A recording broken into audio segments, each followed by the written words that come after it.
एक गांव में रामू नाम का गरीब किसान रहता था। उसके पास बस एक छोटा सा खेत था। दिन रात मेहनत करता, लेकिन फिर भी पेट भर खाना मुश्किल था। एक साल सूखा पड़ा, फसल बर्बाद हो गई। हार मानने के बजाय रामू ने दूसरे गांव जाकर मजदूरी की, पैसे बचाए और फिर से खेत में मेहनत शुरू की। धीरे धीरे उसकी मेहनत रंग लाई और एक दिन वो आत्मनिर्भर किसान बन गया। गरीब किसान की सच्ची कहानी। एक छोटे से गांव में रामू नामक एक किसान रहता था। वह बहुत गरीब था, लेकिन उसका दिल बहुत बड़ा था।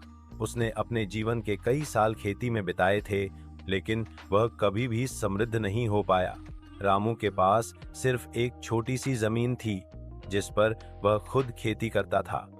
उसका जीवन बहुत संघर्षपूर्ण था, फिर भी वह हमेशा उम्मीद से भरा रहता था।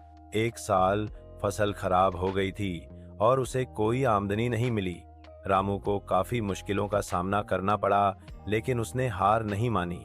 उसके पास एक छोटी सी गाय थी जो उसे दूध देती थी और वह दूध बेचकर कुछ पैसे कमाता था। इन पैसों से वह अपनी छोटी सी जरूरतें पूरी करता था और कभी कभी बच्चों के लिए मिठाई भी खरीदता था।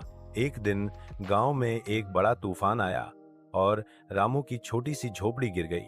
वह बहुत दुखी हुआ, लेकिन उसने खुद को संभाला और फिर से मेहनत शुरू कर दी। उसने गांव वालों से मदद मांगी और कुछ पैसे इकट्ठे किए। कुछ महीने बाद उसने एक नई झोपड़ी बनाई और फिर से अपनी खेती में जुट गया। रामू की मेहनत ने उसे फिर से सफलता दी। धीरे धीरे उसकी फसल बढ़ने लगी और उसकी आर्थिक स्थिति भी ठीक हुई।